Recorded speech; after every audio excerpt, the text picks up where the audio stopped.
Here to talk about an art show coming up in Bath is Carolyn Huff-Winters, an artist. Hi. I'm so glad you're here. So am I. Thank you very much. I admire people who are artists because I can't draw anything beyond a stick figure, and even then you wouldn't be sure what it was. I mean, it's bet bad. you could. No, I don't know. I don't think anybody's got that much patience. But so tell me a little about the art show you've got coming up. Okay.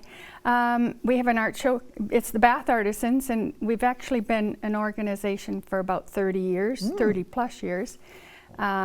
Started back in early 1990s, and we have roughly 40 members right now. The show that's coming up is our spring show. This is the second annual, and it's on the 29th and 30th of April at St. John's Hall in Bath, Ontario, just up Church Street. And there's St. John's Church, is Little White Church, and right beside it is a separate building, which is St. John's Hall. And there are, I think, 18 or 19 artists and artisans who will be participating. So it's a good show, and it's free. Just come out, you know. It sounds like a nice day. That's a weekend? It's a weekend, a Saturday, Sunday. 10 a.m. to 4 p.m. both days. And what a good excuse to get out and go for a drive. And, yes. You know, it's such a pretty little village, too. Yes. Bath. Yeah. So you have been an artist for most of your life? No, well, I played around with it as a kid, but didn't do much of anything with it. Started painting actually about 11 years ago. Oh. And yeah, took not quite retirement, but a little bit before that, and then I've been painting ever since, and joined the Bath Artisans in 2012. So I guess that about the same time. Wow, but it's beautiful work that you brought in. Thank you. Can you tell us a little? Is it charcoal? Is your? This is, yes. I finished this one today, and it is it's powdered charcoal that I sprinkle onto my substrate and then splash it with water, let it dry, permanently fix it, and then where you see that there is no charcoal, I have removed it, and I have to scrub it away, and it's quite a process. Yeah. This one probably took I'd have to say about 30 hours. Yeah. I'm just trying to get my head around mix and then what and then I finish it with acrylics. Wow. So the color amazing. that's on the trees is acrylics.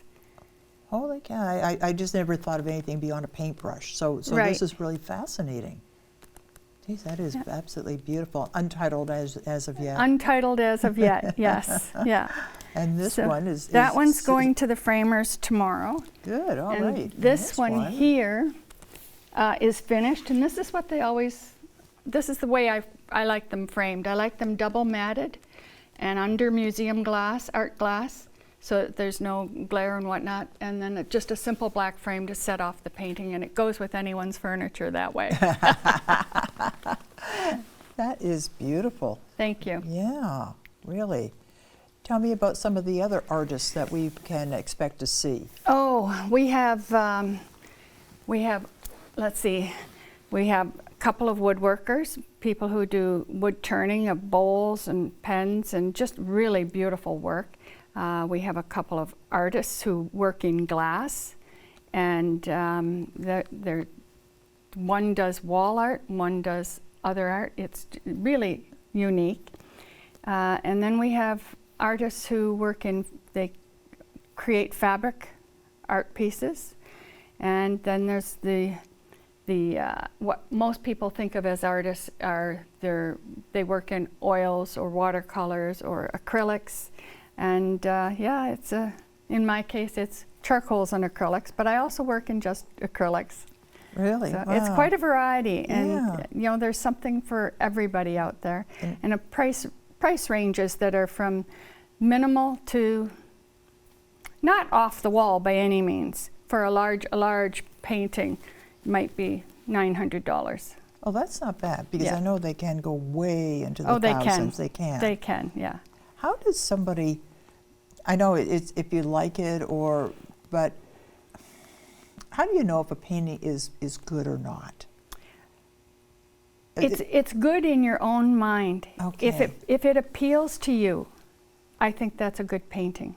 If it strikes something that says, I like that piece, that's a work that you should consider.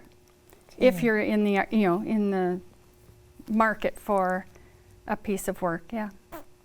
I always tell people, don't buy anything that you don't fall in love with, because comes another 6 months, a year, 2 years, you're no longer going to be in love with or you're no longer going to be happy with the piece, and you're going to think, why did I buy that? Or maybe you'll send it off to be done in a secondhand shop somewhere. But yes.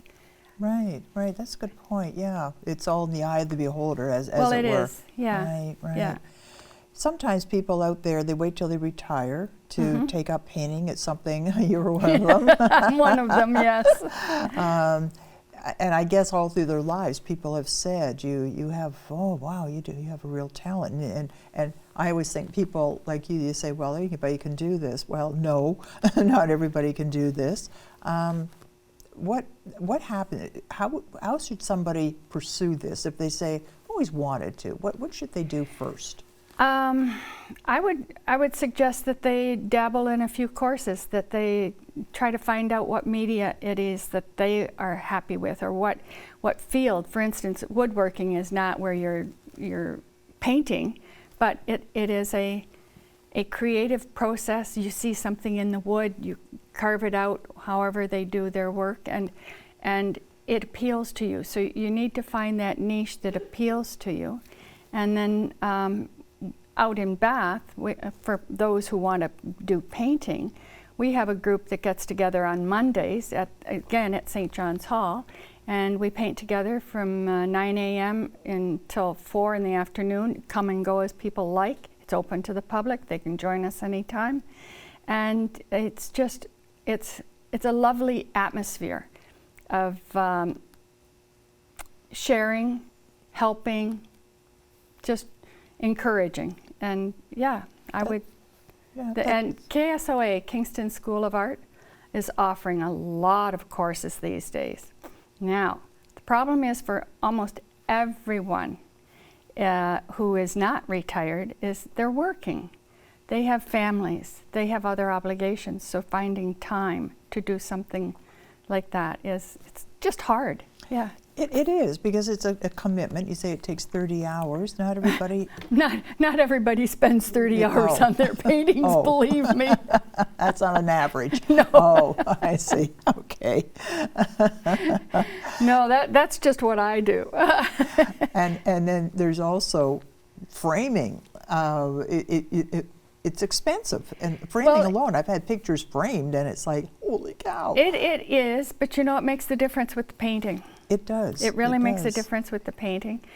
For wall art, you can now find artists who are painting on the wide canvas. It's 1.5 inches, and it doesn't need to be framed. Okay, so other than that, the expense, let's say to show up at your group on Mondays and give it a try. Bring your supplies. Okay. Whatever you want to work in or learn about. And it's $4 for the day, whether you stay for an hour or you stay all day. And yes, it's open. It's a lot of fun. And people we really cheer each other on. Yeah. And that's so important. Yeah. But you could probably meet some of these artists by going to the art show. Absolutely. All righty. So Absolutely. tell me again all about that. So the art show is coming up in 2 weekends, April 29th and 30th, out in Bath at St. John's Hall. It's on Church Street at the signal light. Turn right. There's only one way you can go at the signal light, no matter which way you're coming. And the St. John's Hall is just up the hill. It's an indoor show. There's 18 or 19 artists and artisans. It is free, and it is Saturday and Sunday from 10 a.m. to 4 p.m. Sounds wonderful. It sounds like a great show, and thank you so much for coming in to tell me about it. Thank you very much.